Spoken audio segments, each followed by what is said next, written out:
আলু খার খার প্রিয়। এরা যদি ইলা মাংস দিয়ে রান্দা এক বাটি আলু ফাইন, আর ইলা দেখলেও তো ইনশাল্লাহ জিভ থেকে জল ফড়বো মিস নাই।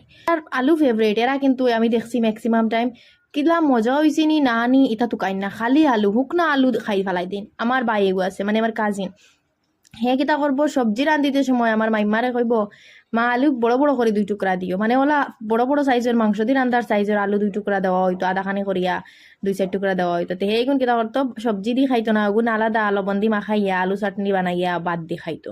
ও লেভেলের আলু প্রিয়। আর আমার বই নেগু তো মাতিয়া লাভ নাই, শুটকি দিয়ে আলু রান্ধো, মাছ দিয়ে রান্ধো, মাংস দিয়ে যেটা দিয়ে রান্ধিবা বইয়া বইয়া হদ্দা আলু খাইব, ভাত খাওয়া শেষ হয়ে গেলে। ও লেভেলের আলু পাগল। তারা তো বিয়া বাড়িত গেলে কইবা না মাংস বুনা না, আমরা রে আলু মাংসটা আনো। আপনারা ইলা খেয়ে খেয়ে আসো বিয়াত গেলে আগে আলু মাংস টুকাও মাংস বোনা রাখিয়া, কমেন্ট করে জলদি কইও।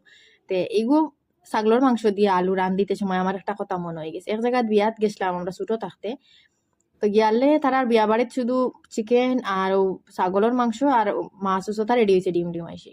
তে আমরা কইছি ছাগলের মাংস খাইতাম না, সেই আমরা আশপাশের সব কইছেন ছাগলের মাংস খাইতাম না।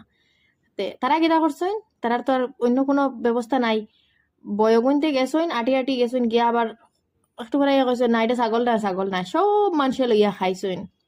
আমরা কইছি না আমরা আলু মাংস দিলাম, কিন্তু মাটনও আছিল, আলু মাংস খাইছি। সত্যি অত মজা রাখছিল, আর এটাই না বানাইছি, বানানির বাদে অতনি মজা হয়েছে সবে কইছেন। আপনারা ওলা খাইয়া দেখবা, আর খার খার মাটন দিয়া আলু খাইতে বেশি মজা লাগে, আপনারা কমেন্ট করে কইবা।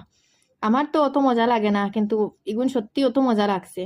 কেউ কেউ কন্যানি গন্ধ লাগে, কিন্তু ওলা একবার রান্ধিয়া দেখবা, খাইয়া কমেন্ট করিয়া কিন্তু জরুর জানাইবা যেন আপনার আর কিলা লাগলো ইলা রান্ধিয়া টেস্টটা।